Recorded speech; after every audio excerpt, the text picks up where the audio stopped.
नमस्कार। चुनावी जीत, इसके असल मायने क्या होते हैं? क्या ये सिर्फ आंकड़ों का खेल है? देखिए, कभी कभी ना जीत के पीछे एक ऐसी कहानी छिपी होती है जो नतीजों से बिल्कुल अलग होती है। आज हम एक ऐसी ही जीत की परतें खोलेंगे और देखेंगे कि आंकड़ों के पार असलियत क्या है। तो आज का हमारा सबसे बड़ा सवाल यही है, कोई पार्टी चुनाव जीत भी जाए और अपनी जमीन भी खो दे, ये कैसे हो सकता है? सुनने में थोड़ा अजीब लगता है ना? लेकिन भारतीय राजनीति में ये एक हकीकत है। चलिए इसी को समझते हैं। हमारी ये कहानी शुरू होती है बिहार के सीतामढ़ी जिले से। यहाँ नेपाल की सीमा पर बसा है परिहार विधानसभा क्षेत्र। ये एक पूरी तरह से ग्रामीण इलाका है जिसकी अपनी चुनौतियां हैं और अपने ही राजनीतिक समीकरण।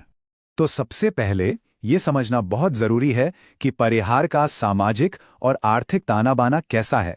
आखिर वहां की जमीनी हकीकत क्या है जो वहां की पॉलिटिक्स को शिकार देती है। देखिए, परिहार की पूरी जिंदगी खेती के आसपास ही घूमती है, लेकिन एक बहुत बड़ी समस्या है, हर साल रातों नदी में आने वाली बाढ़। ये बाढ़ सब कुछ ठप कर देती है। नौकरियों की कमी है, तो जाहिर है युवा बाहर जा रहे हैं, पलायन कर रहे हैं। पर हां, एक चीज तेजी से बदल रही है, और वो है स्मार्टफोन, जो वहां लोगों के जुड़ने और यहां तक कि सोचने के तरीके को भी बदल रहा है। अच्छा, अब सीधे आते हैं 2025 के चुनावी नतीजों पर। यहां जीत का जश्न तो मनाया गया, लेकिन उस जीत की बुनियाद में ही एक गहरी दरार थी। तो पहली नजर में अगर आप देखेंगे तो नतीजे एकदम साफ हैं। बीजेपी की गायत्री देवी को मिले 82,644 वोट और उन्होंने 17,000 से भी ज्यादा वोटों के अंतर से जीत हासिल की। दूसरे नंबर पर रहीं निर्दलीय उम्मीदवार रितु जायसवाल। लेकिन असली कहानी अब सामने आती है। जरा विपक्ष के वोटों पर नजर डालिए। अगर हम दूसरे और तीसरे नंबर पर रहे उम्मीदवारों के वोट जोड़ दें तो वो आंकड़ा कहां पहुंचता है? 1,13,000 से भी ज्यादा। जी हां, जीतने वाले उम्मीदवार से कहीं ज्यादा। तो इसका मतलब क्या हुआ? इसका सीधा मतलब यह है कि ये जीत किसी मजबूत जनादेश की वजह से नहीं मिली। ये मिली बिखरे हुए विपक्ष की वजह से। विपक्ष के वोट आपस में बंट गए और इसका सीधा फायदा सत्ताधारी दल को मिल गया। और ये कहानी सिर्फ परिहार की नहीं है, भारतीय राजनीति में ये समीकरण हमें अक्सर देखने को मिलता है। इस कहानी में एक और बड़ा ही दिलचस्प मोड़ है। 2025 में जो वोटर टर्नआउट था, मतलब मतदान का प्रतिशत, उसमें जबरदस्त उछाल आया। ये 57.5% से बढ़कर लगभग 65% हो गया। अब आमतौर पर राजनीति में माना जाता है कि जब भी वोटिंग इतनी बढ़ती है तो ये सत्ता के खिलाफ एक मजबूत लहर का संकेत होता है। हाँ, एक बात यहां पर साफ करना बहुत जरूरी है। जब भी हम इस तरह के आंकड़ों का विश्लेषण करते हैं तो ये याद रखना होता है कि हर नंबर के पीछे एक इंसान है, एक नागरिक है, और हर नागरिक की निजता और सम्मान ये हमारे संविधान का मूल स्तंभ है।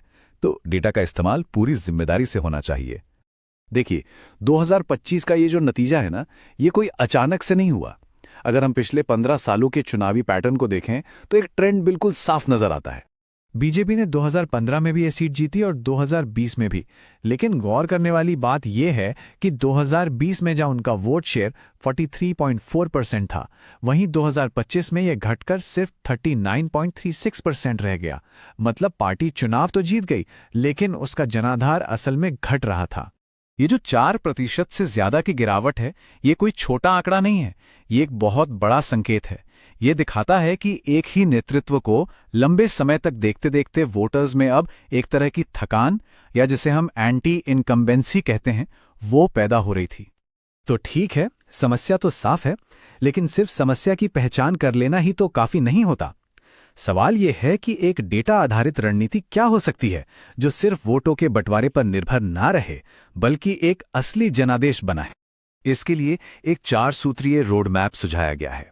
पहला, जो सबसे बड़ी समस्या है यानी बाढ़, उससे निपटने के लिए ठोस इंफ्रास्ट्रक्चर प्रोजेक्ट शुरू किए जाएं।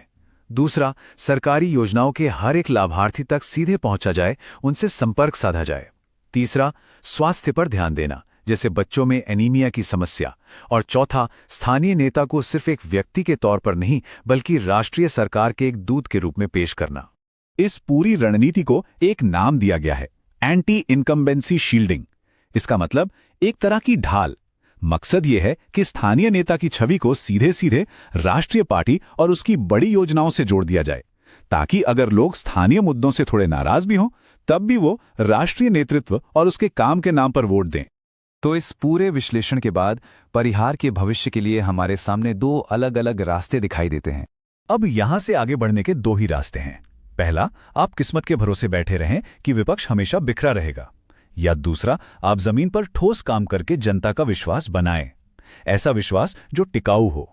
पहला रास्ता आसान लग सकता है, पर वो अनिश्चित है, जबकि दूसरा रास्ता ही असली गवर्नेंस का रास्ता है। और आखिर में, लोकतंत्र का असली मतलब ही लोगों की आवाज सुनना है। इसके लिए जरूरी है कि डेटा का इस्तेमाल पूरी जिम्मेदारी के साथ किया जाए और हमेशा हर हाल में नागरिकों की सहमति और उनकी निजता का सम्मान किया जाए। तो आखिरी सवाल बस यही रह जाता है, परिहार का अगला अध्याय क्या किस्मत के भरोसे लिखा जाएगा या फिर एक सोची समझी रणनीति के तहत? इसका जवाब तो आने वाला वक्त ही देगा। अगर आप अपने क्षेत्र में सिर्फ चुनाव जीतना नहीं बल्कि वास्तविक बदलाव लाना चाहते हैं तो blueprintstrategies.ai से संपर्क करें, क्योंकि असली राजनीति से परे एक उद्देश्य के लिए होती है।